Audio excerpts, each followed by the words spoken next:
বা তোমার কাছে? ওটা ওটা ফার্স্ট যে ইনকামটা যেটা আমার হাতে এসেছিল, যে হাতে যেটা এসেছিল সেটা এসেছিল 50 টাকা। আচ্ছা, 50 টাকা। হায় রে হরি, এই পিউ, এই মাইয়াটা কোথেকে আইসে রে? মালদা থেকে? আরে বাপ রে বাপ, কি খাওয়ান খায় রে, কি খাওয়ান খায়! সকালে রান্না করতেছি, বিকালে খাই লইতেছে, আবার বিকালে রান্না করতেছে, সকালে খাই লইতেছে, আবার সকালে রান্না করি, বিকালে খাই আলে। হায় রে হরি, এই মাইয়াটা বাজে মাইয়া, খাদ্য মাইয়া, হায় রে Hari. Welcome back to Tollyscope. আজকে আমাদের সাথে 90s টাইমে Moumita Chakraborty, natural but unfilter অভিনেত্রী। কেমন আছো দি বলো? খুব ভালো আছি, বেশ বেশ আছি। তোমাকে যদি শুরু করা হয় তোমার টলিপাড়াতে, কখন তোমার একটা লেখা হয় যে স্টার্টিং কোথা থেকে শুরু হয়েছে যদি বলো? শুরুটা হয় 95 থেকে শুরু হয়। ওই জার্নিটা শুরু তখন থেকে হয়ে গুটি গুটি পায়। আমি কিন্তু হুট করে কোনো কিছু পেয়ে যাইনি। হ্যাঁ, ভীষণ কষ্ট, পরিশ্রম, ভীষণ পরিশ্রম এবং পরিশ্রম। হ্যাঁ, তো এই হতে হতে, লড়াই হতে হতে আজ এই 26 সাল, প্রায় 31 বছরের জার্নি চলছে আমার। কেউ নেই বাড়িতে যে ফিল্ম ইন্ডাস্ট্রির সঙ্গে যুক্ত, মাথার উপরে কেউই ছিল না। আমি তখন যোগমায়া দেবী কলেজে জাস্ট ভর্তি হয়েছি। ওই মাথায় একটা ছাতা নিয়ে আর সাধারণ একটা চুড়িদার পরে এইভাবে থেকেই আমার জার্নিটা শুরু হয়। আর যদি বলো যে কোথা থেকে প্রথম এই হ্যাঁ না, প্রথম এই দানাটা কোথায় বাঁধলো, দানাটা আমার বেঁধেছিল এটা বোধহয় একেবারে যখন আমি একদমই ছোট ছিলাম, তখন থেকে এই দানাটা মাথায় চারা দিয়ে উঠেছিল। তখন তো এত সোশ্যাল মিডিয়া তো দূর কি বাত হয়, টিভি বাড়িতে ছিল না, অর্ধেক বাড়িতে তো টিভি থাকতো না। আমি যে সময়ের কথা বলছি, আমি যে সময় জন্মেছি, আমি যে সময় বড় হয়েছি, তো এমন না যে আমি সিরিয়ালও হতো না, এমন না যে আমি প্রচুর সিনেমা দেখেছি বা সিনেমার চল ছিল সেভাবে 9 মাসে 6 মাসে একবার সিনেমা দেখতে হয়তো বাড়ি থেকে অ্যালাউ ছিল। তো সেখান থেকে দাঁড়িয়ে এই মাথা চারাটা কি করে যে হলো সেটা আমি নিজেও জানি না। আমার নিজে যত বড় হয়েছি আস্তে আস্তে, তখন বারে বারেই টেনেছে আমাকে ওইখানটা, যে আমি ওখানেই কিছু করব। তখন তো আর এরকম না আমি বড় অভিনেত্রী হব, এই ব্যাপারটা তো আর মাথায় ছিল না। তখন ওই সবটাই আমার কাছে টানতো, ওই গ্ল্যামার, ওই অভিনয়টা, ওই সাজ পোশাক, ওই ফিল্মি ব্যাপারটা, টোটাল ব্যাপারটাই আমাকে টানতো। তো এই হতে হতে বেশ যখন বড় হতে শুরু করি, যখনই কোনো জায়গা হতো না যেখানে কোনো ফিল্মের সঙ্গে জানাশোনা কোনো মানুষ রয়েছে, আমি তখনই জানার চেষ্টা করতাম যে কিভাবে হয় কাজকর্ম ওখানে, বা আপনি ইয়েকে বড় বড় শিল্পী যারা আছেন, রবি ঘোষ ভাইকে তাদের দেখেছেন, সন্ধ্যা রায়কে দেখেছেন, এরকম করতাম। তাই এরকম করতে করতে দু একটি সুযোগ এসেছিল, মিথ্যে বলবো না, দু একটি সুযোগ এসেছিল, সেগুলো না কোনোটাই সাকসেস হয়নি। কারণ তখন না স্কুলের পড়াশোনা চলছিল, 7-8 কথা বলছি। এই করতে করতে তখন ওই আমাদের সময় তো 11-এই হচ্ছে কলেজ। ছাড়া গরুটা ছাড়া পেলাম ওই 11-এ। তখন সবাই মিলে, কলেজের সব মিলে একবার ফটো তুলতে চলে গেলাম এক জায়গায়। সেখান থেকে শুরুয়াত হয় আমার এই মডেলিংটা। এবং তারপরে সেই ওই কৃত্তি শাড়ি, সুমন শাড়ি, তারপরে ওই ওরকম সেই অ্যাড যে করেছি তার ঠিক নেই, মডেলিং প্রচুর করেছি। একদম মডেলিং হিসেবে একজন বিখ্যাত নাম হয়ে গেছিল আমার, সেটা একদমই নয়। আমি কাজ করে গেছি অনেক, এবং সেই কাজগুলো খুব মানুষ খুব পছন্দ করতেন আমার ছবি এবং আমার কাজটা। এবং সেখান থেকে দাঁড়িয়ে প্রচুর অ্যাড করেছি, আমি টিভিতে প্রচুর অ্যাড করেছি শিলাদিত্যর সাথে। আমি মৌলি গাঙ্গুলি, প্রিয়াঙ্কা ত্রিবেদী সেই সময়। তো আমি প্রচুর ওই সময় অ্যাড এবং মডেলিং করেছি। কিন্তু কোথায় জানি মনে হলো যে এটা বোধহয় আমার জায়গা নয়, আমি এখানে কিছু করতে পারছি না আর। মানে নানা রকম ছবি তোলাটাই আমার কাছে মনে হলো শেষ কথা নয়, আমার কাছে আরো কিছু আছে, আমি দিতে চাই, কিন্তু কি আছে আমি নিজেও জানি না। আমার ভেতরে কি আছে আমি নিজেও জানি না, যে আমি কেন আমাকে আরো কিছু টানছে, আমার এটাতে আমার স্যাটিসফ্যাকশন হচ্ছে না। তো তারপর আমি শুরু করলাম, জার্নিটা শুরু হলো জননী সিরিয়াল থেকে। এই জননী সিরিয়ালে আমাকে কে কাজ দিয়েছেন, এটা প্রথম হচ্ছে না, আমি নিজেকেই নিজে দিয়েছি। ওকে, আমি নিজেকে নিজে দিয়েছি বলতে নিজেকে টেনে নিয়ে গেছি স্টুডিও পাড়ায়। আর আজকের মতন স্টুডিও পাড়া সবাইকে ঢুকতে দেওয়া হতো না। স্টুডিও পাড়াতে তখন হচ্ছে চেনা মুখকেই ঢুকতে দেওয়া হতো। এখন স্টুডিও পাড়াতে অভিনেতা অভিনেত্রীর সংখ্যা এত, হুম। পাড়াতে তুমি 4-5টা খোঁজো ঠিক বেরিয়ে যাবে। না, এখন কি বলা যাচ্ছে যে দেখতে পাচ্ছি কোথাও কোথাও অভিনেত্রী বা অভিনেতা ফলোয়ার হিসাবে যায়, মানে যার বেশি সোশ্যাল Viewers, মিডিয়া ভিউজ বা বেশি viewers, আছে সেই হিসাবে এখন যায়। হ্যাঁ। তো সেই টাইমে তোমাদের কি ওরকম তো হতো? তখন তো সোশ্যাল মিডিয়া তো হতোই না। তোর সোশ্যাল মিডিয়া কোথায় ছিল তখন? তখন তো মোবাইল কোথায় ছিল সে- তখন? আমাদের মোবাইল ছিল?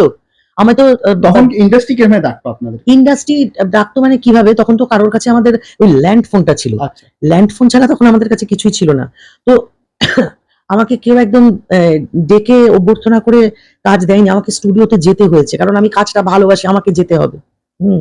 তখন পোর্টফোলিও থাকতো, তখন পোর্টফোলিও আলাদা একটা system। পোর্টফোলিওর ব্যাপারটা ছিল, এটা আমি মিথ্যে বলবো না। হ্যাঁ। পোর্টফোলিওর ব্যাপারটা ছিল, কিন্তু পোর্টফোলিও করতে যে পয়সাটা লাগে হুম, সেই পুঁজি আমার ছিল না। আচ্ছা, তাই আমি নিজেই সামান্যতম কিছু ছবি টবি তুলে আমি স্টুডিওতে এইভাবে দেওয়া শুরু করলাম। কিন্তু প্রথম যে আমার সিরিয়ালটা যেটা হয়েছে সেটা হচ্ছে আমাকে দুলেন্দ্র ভৌমিক আমাকে আমি গিয়েছিলাম ওনার কাছে, উনি আমাকে একটি চরিত্র দেন জননীতে।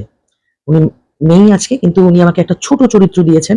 সেই চরিত্রটা হয়তো 8টা-9টা এপিসোডে দেখানো হয়েছে, কিন্তু ওই জননী সিরিয়াল এতটা ফেমাস সিরিয়াল ছিল, ওই 8-9টা এপিসোডেই আমার দেখে নিজেকে আমার চমক লেগেছিল এবং খুব পরিচিত আচ্ছা। ওই মুহূর্তে। তো মানে জননী কোন জায়গায় ছিল সে তো তুমি বোধহয় ছোট ছিলে তখন, ছোট মানে ছিলাম তখন। আমি তো ছোট, আমি তো ছোট তখন ছিলাম, হয়নি, আমি তো এই টাইম 90s এর টাইমে হয়নি তখন আমি। আমি তখন অনেক ছোট। তখন এজ কত হবে তোমার তাও? তখন আমি 11-এ পড়ি। হুম। মানে তোমার যদি স্ট্রাগল শুরু হয় তোমার 11 থেকেই, 11 একদম, থেকে একদম, একদম। তখন তখন কোন স্কুল না, আমি যোগমায়া দেবী কলেজে পড়তাম। কলেজে পড়তে? হ্যাঁ, যোগমায়া দেবী কলেজে জাস্ট ভর্তি হয়েছি তখন। তখন থেকেই আমি, মানে তার আগে তো বাড়ি থেকে ছাড়তো না। হুম। ওই কলেজেই প্রথম ছাড়া পেয়েছি আরকি। যখন টাইমে যখন আপনি ফিল্ম ইন্ডাস্ট্রি তখন কি হ্যাঁ, তুমি বলতে, করে বলো তো। যখন আপনি যেতেন ফিল্ম ইন্ডাস্ট্রি তখন তুমি মানে লাইক ওখান 90s টাইমে যখন ফ্যামিলি বলতো ও মেয়ে যাচ্ছে শুটিং করতে, ওই টাইমটা কেমন ফিল হতো? ওই টাইমটায় আমি শুধু মারধরই খেয়ে গেছি বাড়ি থেকে। হ্যাঁ, হ্যাঁ, আমি শুধু মারধর খেয়ে গেছি, আমি বকা খেয়ে গেছি। উদ্দেশ্য কিন্তু বাড়ির লোকের একটাই, আচ্ছা, একটাই উদ্দেশ্য। এইখানে কাজ করলে কোনো ভালো ছেলে বিয়ের জন্য পাওয়া যাবে না। আচ্ছা, উদ্দেশ্য, ওদের বাড়ির লোকের উদ্দেশ্য কিন্তু বিয়ে দেবে। হুম। বাড়ির লোকের উদ্দেশ্য কিছু ছিল না যে আমার যে পড়াশোনা ছাড়াও আরো কোয়ালিটি যে আমার মধ্যে থাকতে পারে, সেগুলোতে মানুষ যে সাকসেস হতে পারে। আজকের দিনের বাবা মাদের তুমি দেখো, পড়াশোনা ছাড়াও পাশাপাশি নাচ গান বলো, তোমার যেটা যে ভালোবাসে, হ্যাঁ, ক্যারাটে বলো, অনেক কিছু অনেক কিছু, সবকিছুতে বাবা মারা কিরকম ধ্যান দিয়ে দিয়েছে সবকিছুতে। আগে ওই পড়াশোনাটা করো, পড়াশোনা যদি ভালো হয় তাহলে কি ভালো ছেলে মেয়ে, আর পড়াশোনা যদি খারাপ হয় তাহলে সব তার খারাপ। হ্যাঁ, তার পড়াশোনা করার পর বিয়ে দিয়ে দিত। পড়াশোনা যে হলো 21 21-22-এ তার একটা বিয়ে দেখা শুরু হলো। গ্রাজুয়েশনটা বোধহয় করতোই মনে হচ্ছে ওই বিয়ের এর জন্য যে মেয়ে বিয়ে পাস। তো তুমি ওই কেরিয়ার ভাবে তারপরে এগুলো ম্যানেজ কিরকম করতে ওই সাইড? ম্যানেজ আমি করতে প্রথম পারতাম না গো। আমি তখন, এখন দেখো হাজার ঝামেলা হলে ঠিক মুখে হাসি রেখে বাড়ি থেকে বেরিয়ে যাব। আমি শিখে গেছি সেটা। হ্যাঁ, কারণ হচ্ছে এটাই যে আমরা এখন যুদ্ধ করতে শিখে গেছি। আমরা এখন যুদ্ধ করতে শিখে গেছি। আমরা যুদ্ধটাকে বশে আনতে শিখে গেছি। এবং আমরা খারাপটাকে, খারাপ যদি থাকিও হয়ও, সিচুয়েশন খারাপ হয়ও, সেটাকে ঠিকঠাক করে ওভারকাম করে আমরা ভালো থাকতে শিখে গেছি। এগুলো অনেক পরে শিখেছি, কিন্তু ওই সময় বাড়িতে যে ঝামেলা হতো না ওটা নিতে পারতাম না। অনেক চাপ, খুব চাপ, বিশ্বাস করো খুব চাপ। ফিল্ম ইন্ডাস্ট্রিতে থাকবে এবং শুধু তাই না, বাড়ি থেকে যে বেরোচ্ছি বিকেল বেলায়, মানে একটা ঠিকঠাক একটা ড্রেস পরে, তখন তার মেকআপ বুঝতাম না, চুড়িদার পরে, হ্যাঁ চুড়িদার পরে, 5টার মধ্যে ঢুকতে হয় বাড়িতে। হ্যাঁ একদম তাই। একটু ড্রেস ফ্রেস পরে আমি যে ওই স্টুডিও পাড়াতে যে যাব, সেটার জন্য বাড়িতে ঝড় বয়ে যেত। এবং তারপরে আস্তে আস্তে 7টা 7:30 বাজলে, মানে মায়ের উদ্দেশ্য, মা কতটা খারাপ লেগেছে, আমার বাবার কতটা খারাপ লেগেছে সেটা আসল উদ্দেশ্য নয়। উদ্দেশ্যটা আমার পাড়ার লোক কি মনে করলো, আচ্ছা, আমার পাড়ার লোক কি মনে করলো, আমার আত্মীয় স্বজনরা কি মনে করলো, সেই সব। আর পরবর্তী সময় বলবো একটাই কথা, যে পাড়ার লোকরা কিন্তু পরবর্তীকালে ওই আমার নামটা কিন্তু ভাঙিয়েই তারা বলতেন যে আমাদের পাড়ায় থাকে। আর রাস্তায় পোস্টার পড়লে কিন্তু আমার আত্মীয় স্বজনরাই বলতে যে ও হচ্ছে আমার বোনের মেয়ে, দিদির মেয়ে, বা যাই হোক। কিন্তু সেই সময়ের ঝড়টা একটা মারাত্মক ঝড় ছিল।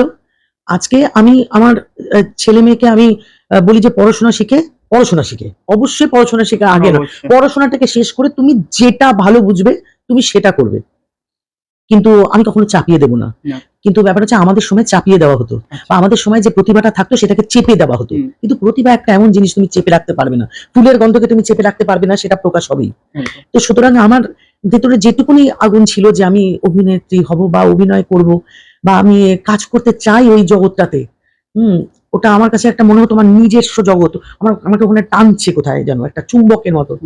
তো সেখান থেকে দাঁড়িয়ে ফাইট তো বাড়িতে করতে হয়েছে মারাত্মক। আমি প্রচুর প্রচুর ঝামেলা অনেক সহ্য করেছি, অনেক স্ট্রাগল। এই বাড়ি থেকে বেরিয়ে গিয়ে আমার এই বাড়িতে ফিরে আসার পর যে ঝামেলাটা, ওটা আমি নিতে পারতাম না।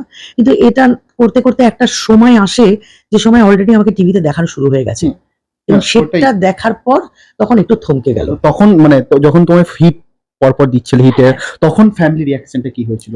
তারপরে সোসাইটি তারা তখন কি বলছে ফিল্ম দেখার? তখন তো একদম উল্টো, ঠিক উল্টো। এবং সেটা আমার মেয়ে কাজ করছে, হ্যাঁ আমার মেয়ে কাজ করছে এবং আমার মেয়েকে টিভিতে দেখা যাচ্ছে, এবং কতটা কি অভিনয় করতে পারছি কি না পারছি সেটা দেখতো না।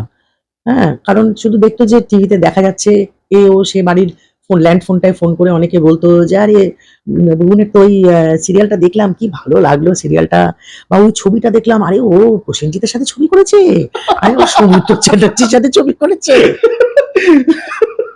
আচ্ছা ওটাই আসছি, এবার আসছি তোমার ফিল্ম জগতে। ফিল্ম জগতে তোমার হাত ধরা যদি বলা হয়, সিরিয়াল থেকে শুরু হয়ে যায়, তারপরে সিরিয়াল দু একটা করার পরে আমি তারপরে ফিল্মের চান্স চলে আসে। হ্যাঁ, অভিষেক দার সাথে বা তোমার রঞ্জিত দার সাথে, প্রসেনজিৎ দার সাথে, ওই টাইমে যদি ফিল্মের জগৎটা কিরকম কি ছিল যদি একটু বলো, তোমার জার্নিটা। খুব কঠিন ছিল। আজকের দিনের মতো যেরকম অজানা অচেনা একটা নতুন মুখকে আমরা দেখছি যে ফিল্মের হিরোইন হয়েছে বা অন্য ক্যারেক্টার করছে, সেই দিনকে কিন্তু সেটা ছিল না। মুষ্টিমেয় কয়েকটা মানুষ ছিলেন, ওই মুষ্টিমেয় মানুষগুলো হচ্ছে কিংবদন্তি। হ্যাঁ, মানে যাদের দেখে আমরা ছোট থেকে বড় হয়েছি, যারা অভিনেতা, মস্ত বড় অভিনেতা, তারাই শুধু ছিলেন।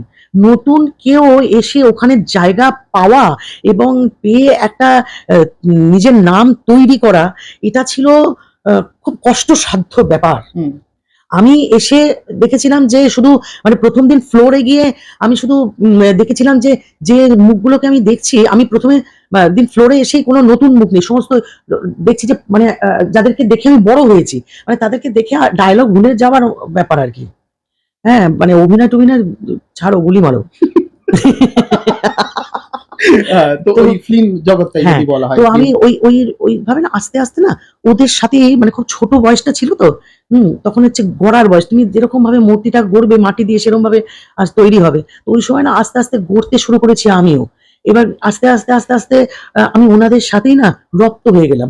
এবং সব থেকে বড় কথা হচ্ছে, তুমি এটা খুব ভালো বলেছো যে ওই সময়টা কেমন ছিল, খুব কঠিন ছিল।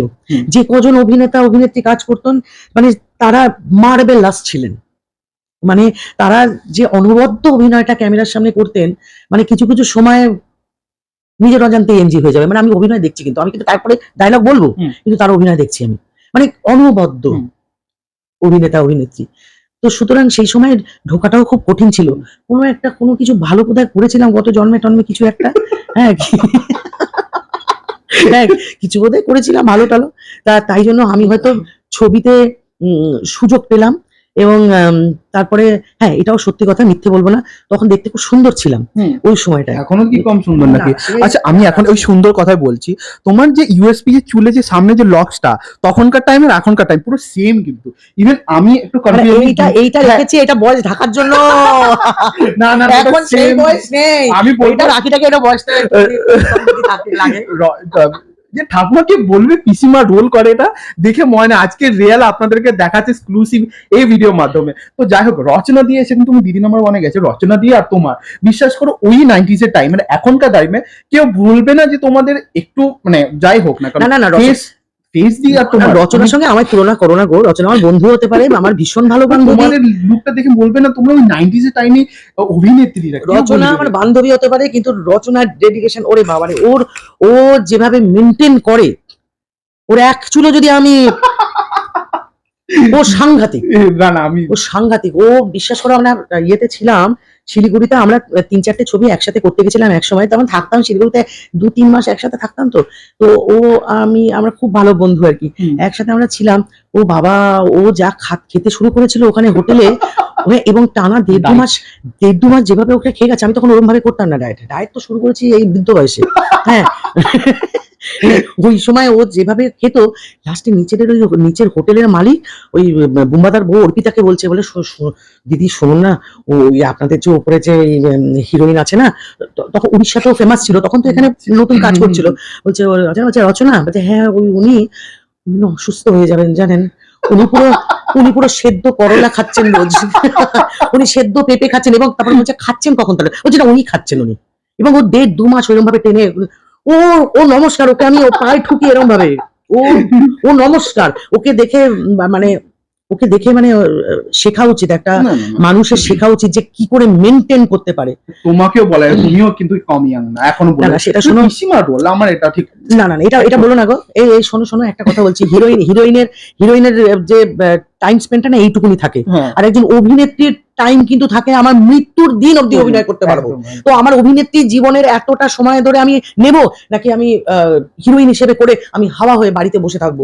অত পয়সা নেই গো যে বাড়িতে বসে থাকবো আর বসে বসে খাবো, আমাকে এটা করেই খেতে হবে। তো আমাকে এই অভিনয় করেই যদি খেতে হয়, আর অভিনয় ছেড়েও আমি থাকতে পারবো না, তাহলে আমি কি করতে হবে? আমি যদি অভিনেত্রী হই, আমি যদি অভিনয়টাকে ভালোবাসি, আমাকে নানা রকম ক্যারেক্টার করতে হবে। তুমি আজকের দিনে বলছো আমি পিসি করছি, দিদিমা করছি, ঠাকুমা করছি, আমি যে দিনটায় আমি হিরোইন করেছি, যিশুর সঙ্গে হিরোইন করছি স্বপন সার ছবিতে অন্যায় অত্যাচার, তখন ঠিক সেম টাইম ওই টাইমেই রানা সুদেশনা, যারা পপুলার ডিরেক্টর হিসেবে, তাদের একটি টেলিফিল্ম আমি করছিলাম। সেই সময় যিশু কিন্তু ওখানে আমার হিরো অন্যায় অত্যাচারে। আচ্ছা, ওখানে বুম্বাদা, রচনা, আমি আর যিশু, ওখানে কিন্তু আমার হিরো যিশু। আর ঠিক এইখানে খরাজদা হচ্ছে আমার হাজবেন্ড হয়েছেন, আর ওখানে একজন মহান একজন ব্যক্তিত্ব ওখানে ছিলেন, যার নাম মান্না দে, উনি অভিনয় করেছেন ওখানে, ওনাকে নিয়েই গল্পটা ছিল। এবং সেখানে আমি খরাজদার বউয়ের পাঠটা করেছি, আর আমার জামাই রোলটা, যে জামাই হয়ে এসছে, সে হচ্ছে যিশু। আমি কিন্তু জানতাম যে যিশু করছে, আমার একবারও মনে হয়নি এটা আমি করবো না, কারণ এতে আমার কোনোভাবে প্রভাব পড়বে কিছু, তখন না আমার ওসব মাথায় থাকতো না। আমি শুধু ভাবতাম যে অভিনয়টা আমি পাচ্ছি, যেটা আমাকে দিয়েছে স্ক্রিপ্টটা, এইটা আমি প্রাণ ঢেলে অভিনয় করবো। আমি ওইসব কিছু দেখিনি গো, তাই জন্য হয়তো ভগবান আজও কিন্তু আমাকে টিকিয়ে রেখে দিয়েছেন। না হলে আমি তোমাকে একটা কথা বলি, বাপ দাদা 14 গোষ্ঠীর কেউ ফিল্ম ইন্ডাস্ট্রির সাথে যুক্ত নয়। আমি 31 বছর হয়ে গেল, আজও এই ফিল্ম ইন্ডাস্ট্রির সাথে আছি। এগো এ তো উপরের আশীর্বাদ ছাড়া আর কিছু নয় গো। আরেকটা জিনিস আছে, মানে 31 জার্নি, মানে যাকে বলা হচ্ছে ইন্ডাস্ট্রি 25 বছর মানে টিকে রাখা মানে অনেক ব্যাপার, মানে এই টাইমে দাঁড়িয়ে। আর তোমার 31 মানে জাস্ট মার্ভেলাস একটা। 31 বছর এখনো শুটিং করছি, এখনো মানুষ ভালোবাসে, দর্শক কতটা ভালোবাসে সেটা আমি যাত্রা করতে গেলে মাঠে গিয়ে বুঝতে পারি। দিদি আপনার ওই সিরিয়ালটা দেখেছিলাম, দিদি আপনার ওটা দেখেছি, দিদি ওটা দেখেছি, খুব ভালো লেগেছে। আমি একটু খারাপটা শুনতে চাই, কারণ কি বলতো, ভালো বলতে গেলে না খুব যেন চড়ে যাই আমরা। হ্যাঁ, আমি একটু খারাপ শুনতে চাই। আমি সব সময় একটুখানি ভাবি যে খারাপটা, এই খারাপ কিছু আমার কিছু খুব ক্লোজ কিছু বন্ধু বান্ধব খারাপ বলতে বলতে আমি কিন্তু রোগা হয়েছি আজকে। আমি হ্যাঁ, মুটকি লাগছে, তুই মোটা লাগছে, তোকে তুই মোটা লাগছে, তুই মোটা হয়েছিস, রোগা হ, এই করতে করতে কিন্তু আমি আজকে ডায়েট ফাইট করে আমি অনেকটা একটা জায়গায় মোটামুটি হয়েছি। আগে পিকচার থেকে এখন দেখেছি। হ্যাঁ, আচ্ছা তোমার যদি জার্নিটা আমি যদি দেখি, ফার্স্ট যে ইনকাম কত টাকা এসেছিল তোমার কাছে, চেক বা তোমার কাছে? ওটা ফার্স্ট যে ইনকামটা যেটা আমার হাতে এসেছিল, যে হাতে যেটা এসেছিল সেটা এসেছিল 50 টাকা। আচ্ছা, 50 টাকা। ওকে, 50 টাকা কিসের এটা, মানে কোনো অ্যাড না, একটা এসেছিল যেটা, সেটার কথা তুমি বলছো? অ্যাড না, মানে ফিল্ম থেকে, ফিল্ম বা অভিনয় প্রথম যেটা করতে গেছি আমি, প্রথম আজব রঙ্গ বলে একটা সিরিয়াল, তপেন চ্যাটার্জি একজন, নামটাও বলে দিলাম, আর কি করবো, যাকে তাতে তারও অপরাধ নেই, ভাই উনি মারা গেছেন, অপরাধ নেবেন না দাদা। উনি আমাকে 50 টাকাই হাতে দিয়েছিলেন, আচ্ছা, যেটা আমার বরাদ্দ ছিল। আমি ওই টাকাটা নিয়ে, আমি টাকার দিকে তাকাইনি তো, আচ্ছা, ওই টাকার দিকে তাকাইনি বলেই কিন্তু আজকে আমি টিকে রয়েছি। আর ওই টাকার পেছনে আমি ছুটি না, আমি জানি টাকা আমার পেছনে ছুটবে। আমি যে কাজটা করব, টাকা আমাকে অফার করবে যে তোমাকে এই টাকা দিচ্ছি, যে তুমি চল। তখন অবশ্য এত কথা ভাবিনি। আরে উনি দিয়েছেন, ঠিক আছে বাবা, আমি একটা প্রথম আমি মুখ দেখাচ্ছি, তখন আমি বিনা পয়সা বলে আমি করে দেবো। কিন্তু ব্যাপারটা হচ্ছে, তারপরে যখন আমি জননী সিরিয়ালটায় কাজ করলাম, তখন আমার 300 টাকা পার ডে ছিল। হ্যাঁ, কিন্তু পার ডেটা আমাদের চেকে দেওয়া হতো না, আমাদের ক্যাশ টাকা পেমেন্ট Cash। ছিল তখন। হ্যাঁ, এবং তারপরে আস্তে আস্তে আস্তে আস্তে আমাদের ওই, বিশ্বাস করো এখনকার ছেলেমেয়েরা হয়তো বুঝবে না, আমাদের এই স্ট্রাগল বুঝবে না। আচ্ছা, আমাদের 100 টাকা করে করে বেড়েছে, 200 টাকা 100 টাকা করে করে আমাদের টাকা বাড়াতে মানে হয়েছে। পার ডে না মান্থলি বা ইয়ার হিসাবে? না, একটা সিরিয়াল ধরো একটা করছি, serial, okay। আরেকটা নতুন সিরিয়াল নিতে গেলে তখন বলতো ওখানে কত পেয়েছি, মানে ধরো 100 থেকে 150 টাকা 200 টাকা বাড়লো। আমি এটা অনেক বছর আগের কথা বলছি, আজকে এইভাবে আপনাদের টাইমে হয় না। তখন 100 টাকা মানে আ- ইজ এনাফ। হ্যাঁ হ্যাঁ, সত্যি ওই তাই। টাকা দিয়ে কি করা হয়েছিল? ওই টাকা দিয়ে ওই টাকা। একটা টাকাও জমাইনি, জমালে আজকে আমার কোথায় চলে যেতাম গো। ওই টাকা কিচ্ছু জমাতে পারিনি, বিশ্বাস আচ্ছা। করো। ওই টাকা জমানো যায়নি এতটাই। আহ, মানে এ- এই ক্যাশ টাকা দিলে না জমে না কখনো। আজকে যে চেক দিচ্ছে না, খুব ভালো দিচ্ছে জানো তো, এই চেক জমে। আচ্ছা। ওই হাতে টাকা পেলে, আর ওই অল্প বয়সী মেয়ে, হ্যাঁ, ওই টাকা পেলে ওই টুকি হ্যান ত্যান কিনে আমার খরচা হয়ে যেত। আচ্ছা। ওইসব টাকা জমে। এবার ছবি তো যে একটা খুব বেশি টাকা পেয়েছি, লোকে ভাবে কত ছবি করেছে, বোধহয় 60খানা ছবি করেছে, আর কত টাকা পেয়েছে। না গো, তখনকার ছবিও খুব একটা যে পেয়েছি টাকা তাও নয়। তবে হ্যাঁ, এটা বলতে পারি ওই ছবিগুলো করে যে আমি ফাংশনে গেছি, সে আমি টাকা তুলে নিয়েছি। তো আচ্ছা, এবার যদি ফিল্ম লাইনে হয়, যেটা অভিষেক দার সাথে বা হোক বুম্বা দার সাথে হোক, একটু ফিল্মের জগৎটা তোমার যদি শেয়ার করো দর্শকে, কেমন তোমার ফার্স্ট ফিল্মটা তোমার করে এসেছিলে? প্রথম আমার ছবিটা ছিল মঙ্গলময়ী মা বলে, সে ছবি 100% কমপ্লিট। ভাস্কর ব্যানার্জি আমার হিরো, আমার হিরোটা শুরুই হয় ভাস্কর। হুম। তখন আমার সঙ্গে মানানসই একটাই ছেলে ছিল, সে হচ্ছে ভাস্কর। হুম। তো ভাস্করদার সাথে প্রথম আমার ছবি মঙ্গলময়ী মা 100% ছবিটা হয়ে গেছিল। ওখানে গীতা মা ছিলেন, তরুণ কুমার ছিলেন, আর কত ভালো ভালো আর্টিস্ট ছিলেন। তো ওই ছবিটা 100% হয়ে যাওয়ার পর হ্যাঁ, যাই হোক, ছবিটা রমাপ্রসাদ চক্রবর্তীর ছবিটা ছিল। তো উনি মারা গেলেন, ছবিটা আমাদের রিলিজ করলো না। সেকেন্ড ছবিটা ছিল দাবি, সেখানে তাপস পাল আর শতাব্দী রায়ের মেয়ে হয়েছিলাম আমি। হুম। তো ওই ছবিটা আমাদের রিলিজ করে। ইমনদা এখন নেই, আমি সেই নিয়ে কোনো কথা বলতে চাই না। আর ছবি ফ্লপ হিট, এটা আমাদের হবেই শিল্পী জীবনে। ওই ছবিটা যে খুব চলেনি ছবিটা। থার্ড ছবিটা আমার হচ্ছে বাংলাদেশ আর ভারতবর্ষের জয়েন্ট হ্যাঁ, ভেঞ্চার একটা ছবি, শাবনাম ছবিটার নাম।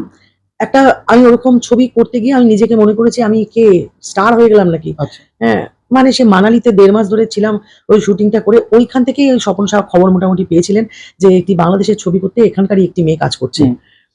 তো আমি ওখানকার বেশ কিছু ছবি, ওই আমাদের তো যখন মোবাইল ছিল ছিল না, না। ছবি নিয়ে এসে আমি স্বপন সাহার ঘরে কাজ করার আমার খুব ইচ্ছা ছিল। গুচ্ছ কাজ হতো তখন, বছরে 15টা ছবি করছে। সবাই বলতো স্বপন সাহার ঘরে যা না, গিয়ে ওখানে তো কত ছবি হচ্ছে। সাহস পেতাম না যেতে। হুম।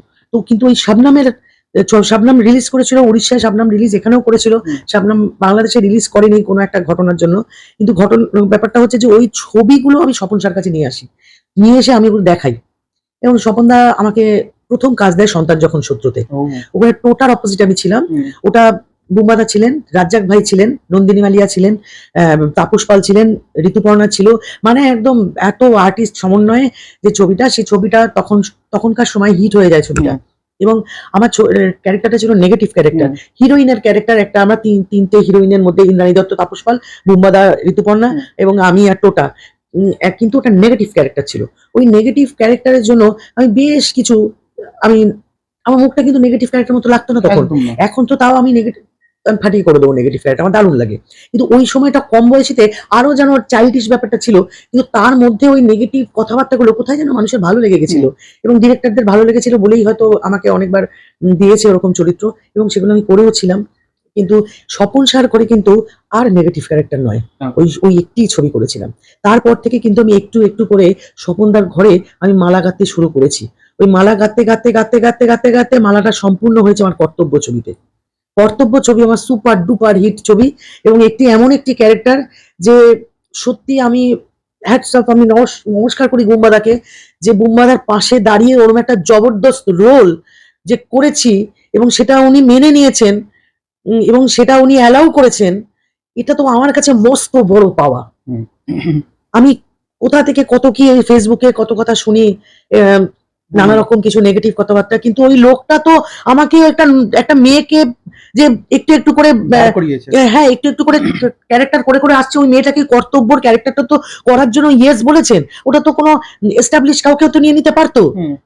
মানে অবশ্যই নিয়ে নিতে পারতো, ওকে নিয়েই তো গল্প। কিন্তু সেটা না নিয়ে আমি যে করেছি, স্বপন দা আমাকে নিয়েছেন, এটা আমার কাছে অনেক বড় পাওয়া স্বপন সার কাছে। স্বপন সাহা আমার জীবনের, মানে কি বলবো, মানে টার্নিং পয়েন্টের অনেকগুলো জায়গায় উনি আছেন। এত ভালো ভালো ছবি দিয়েছেন উনি, যে ছবিগুলোর জন্য গ্রাম বাংলার দর্শক আমাকে চিনেছে। আমার হয়তো আজকের মতো একটা ছবি করেই হয়তো অনেক নাম হয়ে যায়নি, আমাকে এই পরিচিতিটা করতে গিয়ে অনেক ছবি করতে হয়েছে, এবং ব্যানারে আমার পরিচিতি নেই। আচ্ছা, আমাকে ব্যানারে খুব একটা দেখা যায়নি, বড় পাবলিসিটিতে না, কিন্তু আমাকে যেটা দেখা গেছে ছবিতে অভিনয় করে আমার পাবলিসিটি হয়েছে।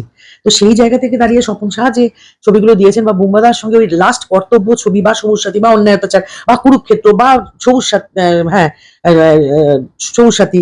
তো এই এই যে ছবিগুলো, যে একটার পর একটা যে করে গেছি বুম্বাদার সাথে, এবং উনি যে অ্যালাউ করেছেন, কারণ উনি তখন বুম্বাদা সুপারস্টার। হ্যাঁ, সে আজও, কিন্তু সেই সময় ওনার একটা কমার্শিয়াল ছবিতে একটা অন্য জায়গা ছিল। তো সেই সময় চাইলে একদম চুটকিও তো এরকম সরিয়ে দিতে পারতো না। কিন্তু আমি তো মানে কৃতজ্ঞ ওনাদের কাছে, যে এইভাবেই আমি ওনাদের সাথে কাজ করেছি, কাজ শিখেছি, প্রফেশনালিজম কাকে বলে শিখেছি ওনার কাছ থেকে আমি। তো বুম্বাদা তখন পদ্মশ্রী অ্যাওয়ার্ড পেয়েছে, যেহেতু তুমি জানো। আর বুম্বাদার সাথে কথা হয় কি, এখনো কি কন্ট্যাক্টে আছে? যদি ধরো তোমার অপোজিট কোনো যদি চান্স আসে কোনো রোলের জন্য, তুমি কি করবে? সবার আগে হ্যাঁ বলবো, সবার আগে হ্যাঁ বলবো, হ্যাঁ করবো বুম্বাদার সাথে। কিন্তু বুম্বাদা এত ব্যস্ত মানুষ না, ওরভাবে ফোন করে করে আমি জ্বালাই না কখনো। আচ্ছা, মানে কন্ট্যাক্টটা আছে সেটাই? হ্যাঁ, নিশ্চয়ই আছে। আচ্ছা, কিন্তু যদি দূর থেকে, ও সাংঘাতিক চোখ ওই ভদ্রলোকের, ও দূর থেকে যদি কোনো সময় দেখে, ঠিক কাছে এসে জড়িয়ে ধরবে। তো আহ, আহ, মানে ভুলে যায় না ওই মানুষটা, এর চোখ এড়িয়ে দিয়েও চলে যায় না। হ্যাঁ, মনে রাখতে জানে, আর মনে রাখতে পারেও। হ্যাঁ, তো সুতরাং যদি সুযোগ আসে বোমাদার সাথে ছবি করার, আমি তো নিশ্চয়ই, মানে কোনো কথা হবে না সেখানে, এক কথায় বলে দেবো হ্যাঁ। কারণ ওই লোকটার সঙ্গে যে অনেকগুলো দিন একসাথে মানে কাটিয়েছি, অনেকগুলো সুন্দর সময় কাটিয়েছি, অনেক ছবি করেছি, ওই লোকটা চোখের ভাষা, ডায়লগ থ্রো, এগুলো না সব আমার পরিচিত। আমি জানি উনি কিভাবে বললে আমি কিভাবে বলবো। ওভারঅল বলা যায় একটু আধটু আপনাকে মানে মানুষ মানে মানে স্ট্রাগল থেকে মানে একটু উঁচু করেছে, মানে লাইফে করেছে। উনি হাতে ধরে এরকম ভাবে না, হাতে ধরে এরকম ভাবে করেননি, কিন্তু উনি যেটা করেছেন, আমাকে যে সুযোগ গুলো আমি যে পেয়েছি, উনি যে রাজি হয়েছেন ওনার সাথে কাজ করাতে, মানে কাজ মানে করতে, তো সেটাই তো অনেক বড় পাওয়া গো। হ্যাঁ, এর পাশে দাঁড়িয়ে ওনার পাশে যে একটু একটু করে শিখেছি, শুধু কি অভিনয় শিখেছি, একটা মানুষের সাথে কতটুকু কথা বলতে হয়, কতটুকু হাসতে হয়, সেটা যদি পুরোটা রপ্ত করতে পারতাম না, মৌমিতা চক্রবর্তী আজকে অন্য জায়গায় থাকতো বস। তারপরে বুম্বাদা রিসেন্টলি একটা অ্যাওয়ার্ডও পেয়েছে, পদ্মশ্রী অ্যাওয়ার্ড, কি বলবে সেই বিষয়ে? আরে কি বলবো, আরে ওনার তো অনেকদিন আগেই পাওয়ার কথা ছিল। আচ্ছা, কারণ যে সময়টায় মানে ইন্ডাস্ট্রিতে মানে মশাও ঢুকতো না বোধহয়, সেই সময় উনি ওই ইন্ডাস্ট্রিটাকে ওই সময় টেনে তুলে একটা জায়গায় দাঁড় করিয়েছেন। বা অনেকেই বলে ওই ছবিগুলো চলতো না, চলে, আরে ওই ছবিগুলো দেখার জন্য তো ব্ল্যাকে টিকিট বিক্রি হতো। এখনই বরং আমি বলি যে আমি যখন যাত্রা করতে যাই, শো করতে যাই বাইরে, তখন আমাকে বলে যে দিদি সেই সময় যে ছবিগুলো করেছিলেন, আহা কি ছবিগুলো ছিল, এখন না ছবি দেখা হয় না দিদি। আমি বলছি না এখনকার যে ছবিগুলো হচ্ছে খারাপ হচ্ছে, না না, এটা কখনই নয়, তারাও অনেক ভালো ভালো ছবি বানাচ্ছেন, কিন্তু গ্রামের পটভূমিকাতে, গ্রামের মানুষের গ্রহণযোগ্য কিছু ছবি হতে হবে, মাটির সঙ্গে মিশে থাকা কিছু ছবি। আজকে আমাকে যদি বলে, আমার পাশে এখানে জয়া সিনেমা রয়েছে, আমি যদি ভালো ছবি আসে না, কৌশিকদার ছবি, শিবুর ছবি, আমি ছুটে চলে যাই ছবিটা দেখতে, আমি প্রাণ ভরে ছবিটা এরকম দেখি, আমার যে কি ভালো লাগে। কিন্তু একটা ক্লাসের ছবি, একটা ক্লাসের ছবি ওটা, কিন্তু তুমি একদম ইন্টেরিয়ারে চলে যাও, গ্রামের ভেতরে, যেখান থেকে দাঁড়িয়ে আজ যে ছবিগুলো বুম্বাদা করেছে, সুজন সখী, ওই মানে আপনাদের টাইমের ফিল্ম গুলো ওরা দেখে, কিন্তু ওরা দেখে, ওই দেখেই তো প্রসেনজিৎ, সে প্রসেনজিৎ থেকে ওই সেই ছবিগুলোই তো হচ্ছে অঞ্জন বাবুর ছবি, সেই ছবিগুলোই তো হচ্ছে স্বপন শাহর ছবি। এখন সেই ছবিগুলো দেখলে অনেক কিছুই এখন মনে হয়, ইস বাবা কি করেছি, বাবা বাবা ওই বন্ধ কর, শিগগির বন্ধ কর, বাবার কি অভিনয় করেছি। কিন্তু ব্যাপারটা হচ্ছে সেই সময়ে আর কোনো অপশন ছিল না তো, সেই ছবিগুলোই মানুষের কাছে একেবারে গ্রহণযোগ্য ছিল। সেই ছবিগুলোর মধ্যে হতো খুব ছটপটে, মানে আজও ভীষণ আছি, কিন্তু অনেক কমেছে বয়সের সাথে সাথে, অনেকটা ম্যাচিউরড হয়েছে। তারপরে আর মাঝখানে দেখছিলাম তুমি ফিল্ম জগৎ থেকে অনেক দূরে ছিলে, ফিল্ম জগৎ থেকে শুরু করে তারপরে তুমি আবার এসছো যাত্রাতে। তো এত ডিস্টেন্স পর যাত্রাতে কেন? আলাদা, প্রত্যেকটা ফরম্যাট আলাদা, প্রত্যেকটা A+B² এর ফর্মুলা কিন্তু আলাদা। মানে থিয়েটার উনি করেছেন বলেই যে উনি সাংঘাতিক সিনেমায় নাম করে নেবেন, এটাও যেমন ঠিক নয়, আবার সিনেমায় উনি সুপারস্টার বলেই যে উনি যাত্রায় গিয়ে হচ্ছে যে এই প্রত্যেকটাই যাত্রা, সিনেমা, সিরিয়াল, থিয়েটার, এগুলো চারটে মাধ্যমের A+B² ফর্মুলাগুলো কিন্তু আলাদা। এই ফর্মুলাতে এবার আমি আমি যুক্ত ছিলাম। আমি এই প্রত্যেকটার মধ্যেই অভিনয় একটাই, কিন্তু অভিনয়ের সঙ্গে আমি যুক্ত ছিলাম, কিন্তু আমি ফিল্ম ইন্ডাস্ট্রিতে যখন আমি সুপার ডুপার হিট হয়েছে তখন আমার একটু ভুল হয়েছিল, আমি হঠাৎ কেন যাত্রায় চলে গেলাম। ওই সময়টা হয়তো একটু ভুল পদক্ষেপ ছিল, কিন্তু না, আজকে মনে করি যে ওই সময়টাই আমার বোধহয় না গেলে আজকে যাত্রাটাকে এইভাবে ভালোবাসতে পারতাম না। যাত্রা আমার খুব ভালোবাসার একটা জায়গা গো, স্টেজ আমার কাছে খুব ভালোবাসার জায়গা গো। আমি সত্যি বলছি, কাজ করে আমি পয়সা রোজগার করি এখান থেকে, ঠিক কথাই, আমার ব্রেড অ্যান্ড বাটার গো এটা। হ্যাঁ, আমার যেটাই হোক না কেন, গাড়ি কিনি কি, বাড়ি কিনি কি, আমার বাড়ির খাবার কিনি কি, চাল কিনি, সবটাই আমার কিন্তু এখান থেকে। কিন্তু তবু আমি বলবো যে শুধুমাত্র পয়সার জন্য আমি অভিনয় করি না, আমার ভীষণ ভালোবাসা রয়েছে গো।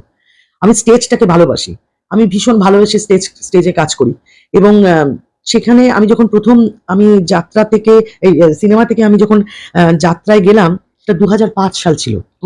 হ্যাঁ, আজ থেকে 20 বছর আগে। এবং সেখানে গিয়ে আমি ভীষণভাবে একটা যাত্রায় জনপ্রিয়তা, আমি প্রচন্ডভাবে জনপ্রিয় হই। সেটা হচ্ছে দালানবাড়ি দুর্গাপুর বলে একটি যাত্রাতে। এবং সেটা লোকের কাছে কতটা ভালো লেগেছে তার থেকেও বেশি হচ্ছে আমি যাত্রাকে ভালোবেসে ফেললাম। তারপর থেকে আমি যাত্রা করতে করতে আমার 8 বছর কেটে যায়, আমি কাম ব্যাক করি আবার বোঝে না সে বোঝেনাতে। তো ওই বোঝে না সে বোঝেনাতে আমার আবার ফিরে আসা। এই যে ফিরে আসলাম, আমি আর যাত্রায় যেতে পারছি না। আমি যেতে চাইছি, আমি চাইছি যাত্রায় যাবো, যাত্রা করবো, কিছুতেই পারছি না। আসতে পিছতে আমাকে টিভি আটকে দিয়েছে পুরো। মানে আমি 2টো করে 3টে করে তখন সিরিয়াল করছি, একটার পর একটা সিরিয়াল করতে করতে করতে করতে মানে এমন অবস্থা যে তখন 17 ঘন্টা 18 ঘন্টা আমি ডিউটি করছি। আবার ভোরবেলা মানে বাড়িতে 3টে 3:30 সময় ফিরে, ভোর 8টার সময় আমি আবার বেরিয়ে যাচ্ছি। হ্যাঁ, ওই বোঝে না যখন আমি কাম ব্যাক করলাম, ওই যে আমার সামনে যেটা বসে রয়েছে, ও ছিল আমার তখন হয়েছিল, তখন আমার পেটে ছিল মেয়ে। হ্যাঁ, আচ্ছা। তখন ওকে আমি ক্যারি করছিলাম। আচ্ছা। তো আমার ওই টাইমে হ্যাঁ, পিসিমকে বলবে, পিসিমণি ওই টাইমে প্রেগন্যান্ট ছিল। হ্যাঁ, আরে সবাই ভাবছে, আমি বোধহয় অনেকে ভাবছে আমি হ্যাঁ, আমি বোধহয় 65 60-65 বছর, তার আবার কি হচ্ছে আবার এটা। এখনো কিন্তু কম ইয়াং আছে এখনো পর্যন্ত, সেই চাম আছে, কিন্তু আমি বলছি লোককেও বোঝাবেই না, এখনো চাম আছে, আমি যারা বুঝতে পারছি। এই যারা দেখছে না, তাদের হিসেব আছে কবে থেকে আমি কাজ করছি, তারা খুব ভালো হিসেব আছে। হ্যাঁ, তো ওই যাত্রা ডিফিকাল্ট লাগে নাকি ফিল্ম জগৎটা ডিফারেন্ট লাগে? দুটোই তো প্ল্যাটফর্ম, যেহেতু আগে বুঝালে, দুটো একই জগৎ কিন্তু পদ্ধতিটা আলাদা। তো সিরিয়াল থেকে আবার ফিল্ম থেকে যাত্রা, তিনটে কিরকম? যাত্রা খুব কঠিন। আচ্ছা। যাত্রা খুব কঠিন। যাত্রাতে কাজ করতে গেলে 440 ভোল্টেজ নিয়ে তোমাকে উঠতে হবে। যে তোমার শরীর খারাপ থাকলো, আর তুমি বাড়িতে বড়ের সঙ্গে ঝগড়া করেছো, না তুমি কার সাথে তোমার কার জন্য মন খারাপ, ওয়ান শটে দিতে হবে, যা করবে তুমি, যা করবে ওখানে, ওটাই হচ্ছে তোমার মানে ফাইনাল টেক, সেটাই ওখানে তোমায় দিতে হবে। এবং উঠতে হবে তোমাকে, মানে তোমার যদি হালকাও কোনো সিন থাকে সেটাও তোমাকে, আমরা সিরিয়ালে যেরকম ঠিক আছে কোনো ইমোশনাল সিন থাকলো, আমরা প্যাথোস সিন থাকলো, আমরা সিনটা নিয়ে ভাবি, চিন্তা করি না, আমাকে যখন যাত্রায় উঠতে হবে ওই যে সিনটা, ওইটাও আর 440 ভোল্টেজ নিয়ে উঠে আমাকে ওটা করতে হবে। যাত্রার ভীষণ কঠিন কঠিন কঠিন। এবং যাত্রা যদি যাত্রা মতন যদি যারা যাত্রা করে, সে তাদের খুব পরিশ্রম। এমনি দুটি ডায়লগ বলে যদি কেউ বলে আমি যাত্রা করে ফেললাম, না, যাত্রা যদি যাত্রার মতন করতে হয় তাহলে যাত্রা বিভৎস কঠিন একটা মাধ্যম, এবং ভীষণ কঠিন মাধ্যম। এবং দর্শককে আকৃষ্ট করতে গেলে তার মধ্যে সব কটা অর্গান কাজ করতে হবে, হাত পা চোখ মুখ, তার প্রত্যেকটা অঙ্গ প্রত্যঙ্গ নিয়ে অভিনয় করতে হবে। আর সিনেমাটাও খুব কঠিন। সিনেমাটা কঠিন বলতে গেলে তোমার হাতের আঙ্গুলটা অভিনয় করবে, আমার চোখের মানে চোখটা অভিনয় করবে, আমার ঠোঁটটা অভিনয় করবে, সেগুলো না কাজগুলো জানতে হয়। এই কাজগুলো হচ্ছে জানলেই করা যাবে, আর কিছু না, শুধু আমাকে জানতে হবে, শিখতে হবে কাজগুলো, আর কিছু না। যখন জেনে যাবে না তখন সবটাই সহজ লাগবে। একটু আগে যেটা বলছিলাম, বোঝে না তোমার, আবার সে কামব্যাক কত বছর পরে, যেটা 8 বছর পর কামব্যাক তোমার বোঝে না সে, তো ওইটা কিরকম ভাবে পাওয়া যদি বলা যায়? ওইটা আমি অ্যাকচুয়ালি আমিও চেষ্টা করছিলাম যে আমি আমার মনে হয় কি জানো তো, কি বলবো বলতো, এই যাত্রা আর আমার এই ফিল্ম ইন্ডাস্ট্রি, এই দুটোকে না আমার শ্বশুর বাড়ি বাপের বাড়ি হয়ে গেছে। হ্যাঁ গো, হ্যাঁ, শ্বশুর বাড়ি ব্যাপার। এবার শ্বশুর বাড়িতে বেশি দিন থাকলে বাপের বাড়ির জন্য মন কাঁদে, আবার বাপের বাড়িতে বেশি দিন থাকলে আমার শ্বশুর বাড়ির জন্য মন কাঁদে। আচ্ছা। এই হয়ে গেছে ঘটনা। আমি কোনোটাকে ছেড়ে থাকতে পারি না। হুম। আমি বেশি দিন ফিল্ম ইন্ডাস্ট্রি ছেড়ে 8 বছর আমি যাত্রায় কাজ করেছি। একটা বিশাল রকম একটা অভিনেত্রী জীবনের একটা স্যাটিসফ্যাকশন আমি পেয়েছি। এটা যেমন সত্যি কথা, তেমন আমি ওই ক্যামেরাটা ছেড়ে যে অডিশন দিতে হয়নি, এটা রক্ষা করো। কিন্তু ওটাকে আর কি মানে অডিশন দিতে হলেও অদ্ভুত কিছু ছিল না। কারণ আমি যখন ইন্ডাস্ট্রি থেকে মানে কামব্যাক করলাম যখন 13 সালে, তখন তো সবটাই আমার কাছে নতুন লাগছে স্টুডিও পাড়া। হ্যাঁ, মানে কাকচিল পাঁচিল সবকিছুই আমার কাছে নতুন লাগছে। আচ্ছা, হ্যাঁ, মানুষজন নতুন এসে গেছে সবাই। অবভিয়াসলি হুম। 8 বছর মানে তো হ্যাঁ। প্রায় অনেক বড় অনেক ডিস্টেন্স। অনেক হ্যাঁ, আমি সবটাই নতুন লাগছে। হুম। তো সেই সময় যদি কেউ বলতো যে অডিশন দিতে হবে, সেটাও কোনো একটা অবাক কিছু ছিল না। যাই হোক, আমাকে লুক সেট করেছিল এবং তাতে আমার সঙ্গে একজন অভিনেত্রীও ছিলেন, রীতা খয়রাল, উনি আজকে নেই। তো আমরা ওই বোঝে নাতে ওইটা কথাই আলাদা। হুম, মনে আসে ওনার কথাই আলাদা না? আলাদা। সত্যি তাই, সত্যি তাই, একদম একদম দারুণ দারুণ অভিনেত্রী একজন। সব রকম সব রকম। তো যাই হোক, তারপরে আমি ওটা দিয়েছিলাম, লুক সেট করলাম। ও দুটো লুক সেট করলাম। আমি চেষ্টা করছিলাম যে এখানে যাতে আমি আবার কাজ করি। কারণ এখানে চাইছিলাম যে এখানে কাজ করে যদি আবার ওখানেও কাজ করা যায়। জানতাম যে তখন হয়তো পারবো না, পারলামও না। হুম, কারণ এখানে তখন আমাকে ভেঙ্কটেশের পুনম ঝা, হুম। ও আমাকে কাস্ট করে ওই সময়, এবং স্টারও তখন পছন্দ করে আমাকে ওই চরিত্রটার জন্য। এবং ওই চরিত্রটা স্টার আমাকে পছন্দ করেছে বলে, পুনম আমাকে ওই চরিত্রের জন্য আমাকে পছন্দ করেছিল বলেই আমি কিন্তু আর তোমার সাথে এখানে দাঁড়িয়ে কথা বলছি। আমি কোথাও কোথাও শুনতে পেরেছি যে আহ, তোমার যাত্রা পথে শুরু এন্ড করার পরে, মানে এন্ড না, যাত্রা যখন 8 বছর করার পর বোঝে না সে বোঝেন, তুমি অনেকজনকে ডাইরেক্টরকে বা প্রডিউসারকে কল করেছিলে যে কাজ পাওয়ার জন্য, সেটা কি ঠিক ছিল নাকি? না না, কোন কেন এটার জন্য তো লজ্জা পাও কেন বলো তো? না না, আমি কি কাউকে খুন করবো? না। এটা বলতে আমি ফোন করেছি যে আমি আমি আমি আমি কিন্তু খুন করবো আপনাকে? না, তা তো নয়। যদি কাজ চাওয়ার জন্যই আমি নতুন করে ইন্ডাস্ট্রিতে, আমি একজন অভিনেত্রী, আমি অভিনয় এটা আমার প্রফেশন। আমি অনেকদিন যাত্রাতে কাজ করেছি, আমি আবার এখানে কাজ করতে চাই। এটা যদি কাউকে বলি, এটা ভুল কোথায়? হুম। হ্যাঁ, নিশ্চয়ই বলেছি, 100 বার বলেছি। এখানে ভুল তো কিছু নেই, এখানে খারাপ তো কিছু নেই। না, আর ব্যাপারটা হচ্ছে যে একটা জিনিস জেনে রাখবে সবসময়, যে আমি কাউকে অভিনয়ের জন্য বলি না। আরে, আমরা যখন ছোট ছিলাম তখন ট্যাঁ ট্যাঁ করে না কাঁদলে আমার মা দুধ দিয়েছিল আমাকে। হুম। তো সুতরাং আমাকে তো জানাতে হবে, ভাই আমি 8 বছর ধরে যাত্রা করছি, আমি আবার এখানে কাজ করতে চাই, আমি জানাবো না মানুষগুলোকে? আর না জানি আমি ঘরের মধ্যে বসে থাকলে কে আমাকে নিয়ে যাবে গো? হুম। সেটা। তুমি বলো না? হুম। তো সুতরাং ডেফিনেটলি আমি কয়েকজনকে জানিয়েছিলাম, কিন্তু তারা তাদেরটা সে সময় সাকসেস হয়নি। আচ্ছা। তারা জানিয়েছিলাম, তারাও বলেছিল যে হ্যাঁ, কাজ করলে আমি নিশ্চয়ই তোকে নিয়ে কাজ করবো। কিন্তু তার মধ্যে একজন দেবাংশুও ছিল, নেই আজকে। কিন্তু অনেকেই চেনা বলতে এই মুহূর্তে মনে পড়ছে না কাদের বলেছিলাম। হ্যাঁ, আমি বলেছিলাম যাদের সাথে আমি অনেক কাজ করেছি, যাদের সাথে একটা টাইমে আমরা একসাথে বড় হয়েছি, কাজ করেছি। কিন্তু তাদের সঙ্গে হয়তো আমার কাজ হয়নি। হুম। কিন্তু যার সঙ্গে কাজ হয়েছে, যেটা আমার কাছে আনএক্সপেক্টেড ছিল, যেটা হচ্ছে স্টার একটা অত বড় একটা গ্র্যান্ডাস সিরিয়াল, মানে ওই রকম একটা বড় সড়ো সিরিয়াল, ওরকম একটা বড় ক্যারেক্টার, যে ক্যারেক্টারের জন্য আমি আবার নতুন করে পরিচিত হয়ে গেলাম। আচ্ছা। মানে আজও আমি কিন্তু গ্রামে পিসি। গেলে পিসি বলে আমাকে ডাকে। ঠিক আছে। আমি খুব এনজয় করি তার জন্য। তো সেই ডায়লগটা যদি 2 লাইন মনে যদি দর্শকে যদি শোনাও, সেই পিসিমণি ডায়লগটা। হায় রে হরি, এই পিউ, এই মাইয়াটা কোথেকে আইছে রে? মালদা থেকে? আরে বাপ রে বাপ, কি খাওয়ান খায় রে, কি খাওয়ান খায়! সকালে রান্না করতেছি, বিকালে খাই লইতেছে, আবার বিকালে রান্না করতেছে, সকালে খাই লইতেছে, আবার সকালে রান্না করি, বিকালে খাই লয়। হায় রে হরি, এই মাইয়াটা বাজে মাইয়াও, খাদ্য মাইয়া, হায় রে হরি।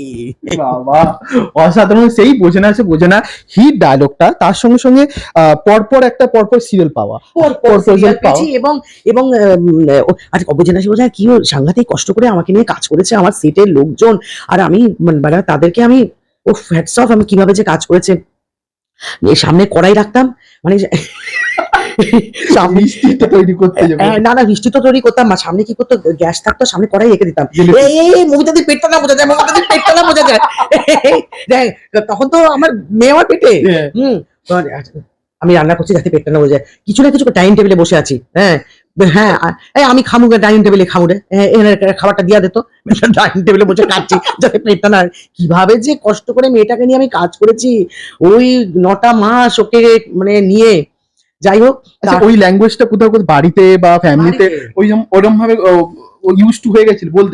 বাড়িতে বলতো তো সবাই। তো কি বলতো তখন তোমার? বাড়িতে ঠাকুমা, আমার বাবা, আমার কাকা, ওই ভাষাতেই কথা বলতেন। তার কারণ হচ্ছে যেহেতু ইয়ে তো বরিশালের লোক ছিল তো সব, আচ্ছা সব তো বরিশালের বাড়িতে ওই ভাষাতেই কথা হতো, এবং আচ্ছা। আমিও কিছু কিছু সময় ওইটাতে ঢুকে যেতাম, ঢুকে গিয়ে বলতাম, না হলে এত অনায়াসে কি ওই ডায়লগটাকে একদম রপ্ত করা একদম যায়? একদম অবশ্য আমি অনেক ভাষাতে কাজ করেছি। একদম। তো যাই হোক, ওই সিরিয়ালে তারপরে বোঝেনাশি পর্যন্ত অনেকদিন ধরে চলেছে, হ্যাঁ, কিন্তু ওর পরে আমি একটার পর একটা সিরিয়াল করতে শুরু করলাম, ভুলে যাও না প্লিজ, তারপরে মলুয়া রাজের ঘরে কাজ করলাম, তারপরে আমাকে সব থেকে বেশি যে নানা রকম চরিত্র দিয়ে এক্সপেরিমেন্ট করতে থাকলেন, সেই লোকটাকে আবার আমি নমস্কার করব। আমার জীবনে অনেকগুলো মানুষ, মানে যারা আমাকে কাজ দিয়েছেন, তাদের নামগুলো না করলে যে আমি বড্ড অন্যায় করব। একদম সে মানুষগুলোর নামগুলো করতে হবে না? আমি একা একা তো আর জার্নিতে এখানে চলে আসিনি। একদম। তার নাম হচ্ছে স্নেহাশিস চক্রবর্তী। ওকে। এই স্নেহাশিস চক্রবর্তী, এই লোকটা, এই মানুষটা, সত্যি বলছি, ওনার অনবদ্য ওনার লেখার জন্য আমি বেশ কিছু সিরিয়ালে ওনার পপুলার আমি হলাম। তার মধ্যে একটা আদরিনী বলে সিরিয়াল ছিল। সেই আদরিনী সিরিয়ালটা, যেহেতু তখন আমি খুব বেশি মোটা ছিলাম, আমাকে পুরো একটা মানে সে জিভটা এরকম বার করতো, মামি সারাক্ষণ, বাবা আমি এখন বার করতে পারবো না, কি ইচ্ছিরি লাগবে। মানে সে যখনই কথা বলতো, উম, আহ, আহ, কি যেন নামটা ছিল ওর, মনে করতে পারছি না। এই শোন, হ্যাঁ, এই শোন, তোর শ্বশুর বাড়ি থেকে টাকা আনবি, বুঝেছিস? মানে একটা অদ্ভুত আমাকে ব্যাপারটা দিয়েছিল করতে, ওইটা আমি করতাম। আমার না প্রথম প্রথম কি কত হাসি পেত, টেকনিক হতো সেই টাইমে? না না সেরকম কিছু হতো না। আচ্ছা। প্রথম প্রথম আমার হাসি পেত, তারপরে দেখলাম যে না না না না না, আমাকে ঢুকে যেতে হবে ক্যারেক্টারটা, না হলে আচ্ছা। এরকম হাসলে তো আমার চলবে না। আমি ঢুকে গেছিলাম ক্যারেক্টারটায়। না তারপরে না, আমি ওই ফাংশনে ওঠার পরে ওখানকার লোকজন বলতো, দিদি ওই ডায়লগ বলুন। আমি তো এমনি ডায়লগ বলছি, বলছে না, জিপটা বার করে বলুন। কোথাও শোতে গেলেও এরকম হবে বলে। আমি সেজে গুজে সুন্দর লিপস্টিক মেখে, এইবার তোর যদি এরকম করে করে ডায়লগ বলো তো কি দেখি, মানে ও মনে করতে পারছি না। ওই সিরিয়ালটা মানে ভালো শিব ক্যারেক্টার। থেকে শুরু করে, মানে আমি যদি মমিতা দি কথা বলে, অনেক ক্যারেক্টার লেভেল আছে, যাত্রা থেকে শুরু করে কমেডি, পিসিমা, অনেক কিছু রোল টাইপ করছে। এখন মনে হয় সোহাগে আদরের দিদার রোল। হ্যাঁ, সোহাগে আদরেতে আমি দিম্মার রোলটা করছি। বেশ ভালো গো রোলটা, খুব ভালো লাগছে রোলটা, এবং সিরিয়ালটাও দর্শকের খুব ভালো লাগছে।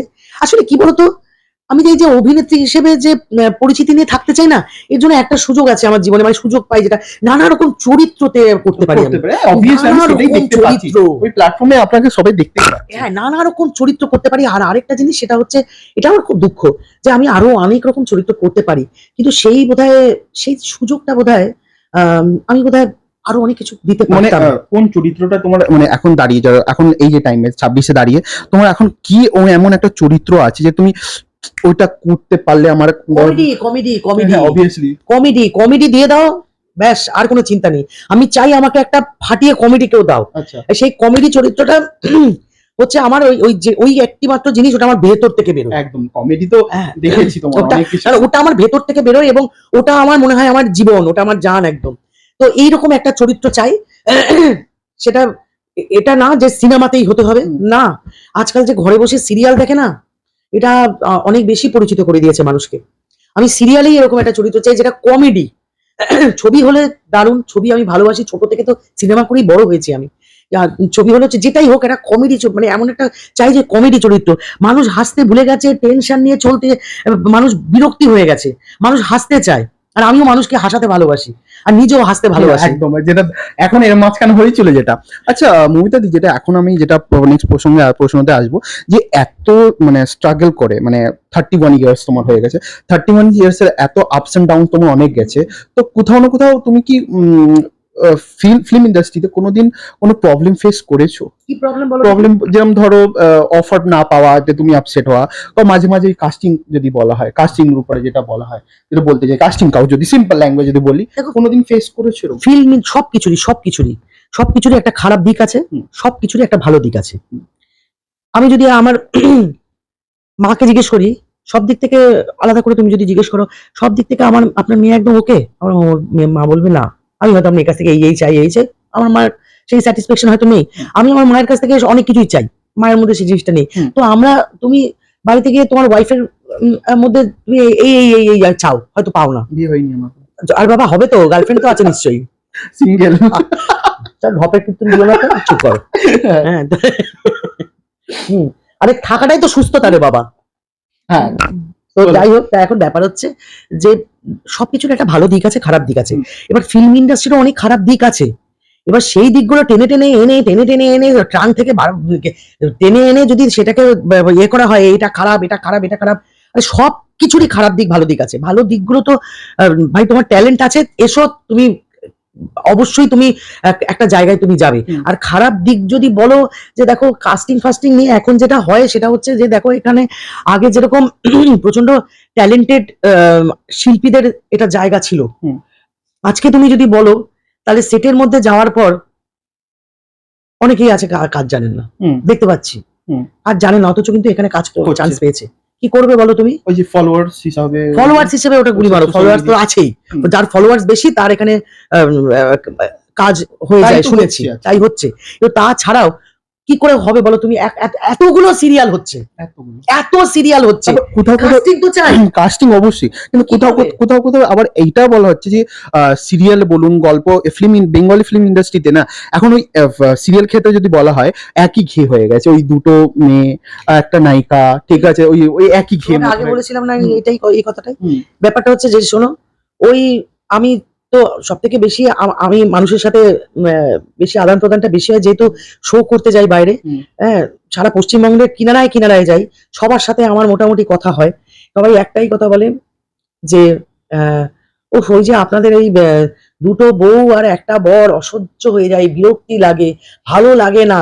তো তার বাড়িতে সন্ধ্যেবেলা দেখবে টিভিটা খোলা থাকে, আচ্ছা। টিভিটা খোলা থাকবে, হুম। টিভি দেখবে আর গালাগাল দেবে, টিভি দেখবে আর গালাগাল দেবে, টিভি দেখবে আর গালাগাল দেবে, কিন্তু সিরিয়ালটা কিন্তু সন্ধ্যেবেলা 6টার সময় খুলে রেখে দেবে, 10টা অব্দি খুলে রেখে দেবে, সব কটা সিরিয়াল দেখবে।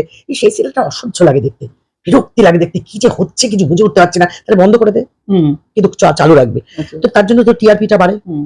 তো সুতরাং মানুষের এন্টারটেন বলতে এখন, বাড়ির বউদের এন্টারটেন বলতে সত্যি বলছে ওই সন্ধ্যেবেলার যে সিরিয়াল গুলো হয় না, এটা একটা মস্ত বড় এন্টারটেন কিন্তু। আচ্ছা।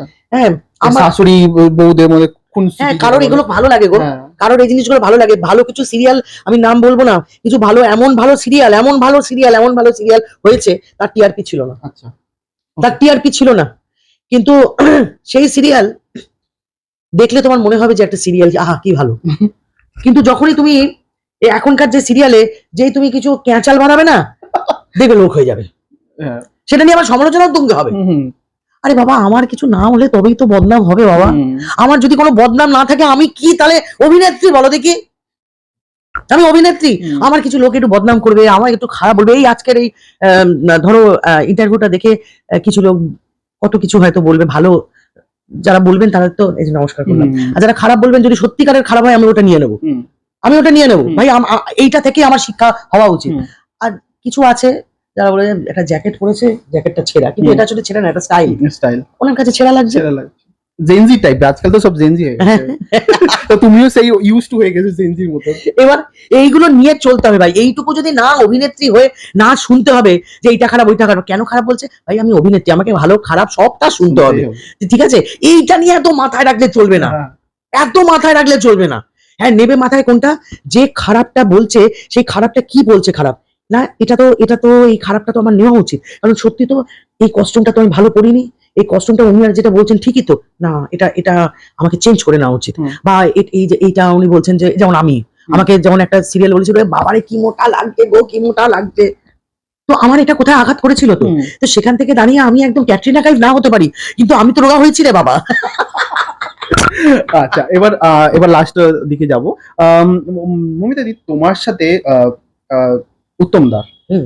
সম্পর্ক কখন, যাত্রা থেকে কি সম্পর্ক শুরু হ্যাঁ হ্যাঁ হয়েছে? হ্যাঁ, যাত্রা থেকে যাত্রা থেকেই শুরু হয়েছে, যাত্রা থেকেই আমাদের মানে আমার হিরো ছিল আর কি। ওকে, হ্যাঁ। তো আমার হিরো ছিল, তারপরে ওই আর কি দুজনেই আর কি আঘাত পাওয়া লোক আর কি।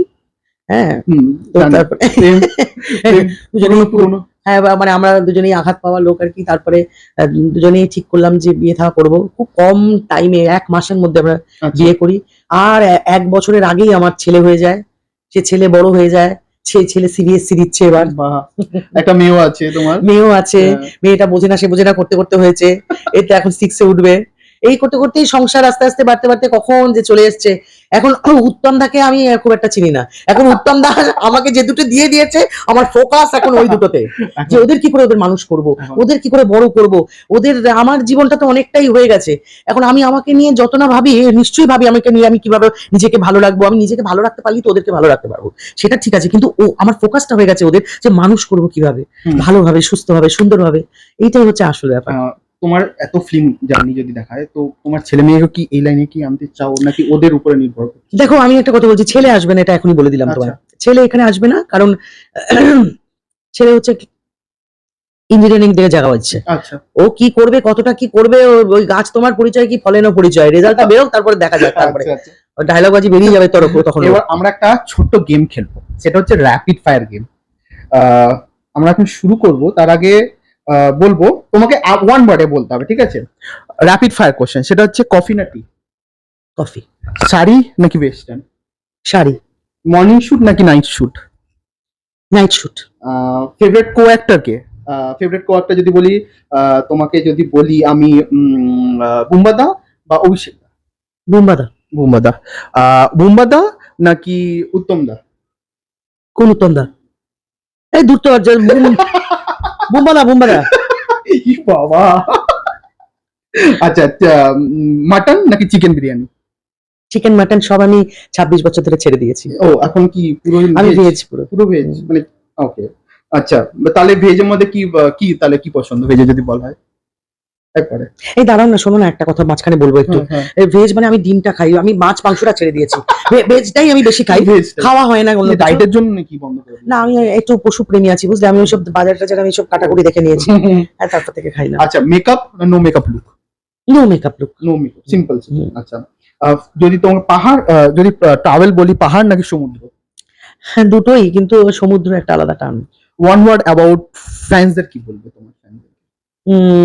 ফ্রেন্ডসদের বলবো একটাই কথা, যে কত বছর তো সহ্য করলেন আমাকে, কত বছর, সেই খুব কম বয়সী একটা টিনেজ মৌমিতাকে আপনারা মৌমিতা চক্রবর্তী বানালেন আপনাদের ভালোবাসায়, আপনাদের আশীর্বাদে। আর একটু কষ্ট সহ্য করুন না, কারণ মৃত্যুর দিন অব্দি আমি অভিনয়টাই করতে চাই, একদম অভিনয়টাই করতে চাই। আমি যেন অভিনয় করতে করতেই আমি যেন এখান থেকে যেতে চাই। তাই এইটুকুনি, আমাকে সহ্য করুন, আশীর্বাদ করুন, ভালোবাসুন, যেন আমি অভিনয়টা করতে পারি এবং এই ভালোবাসা পেতে পারি, এবং এটা নিয়েই যাতে আমি চলতে পারি। থ্যাংক ইউ সো মাচ এত সুন্দর টাইম দেওয়ার জন্য, আর এক্সক্লুসিভ ইন্টারভিউ দেখার জন্য অবশ্যই ফলো করবেন টলিস্কোপে।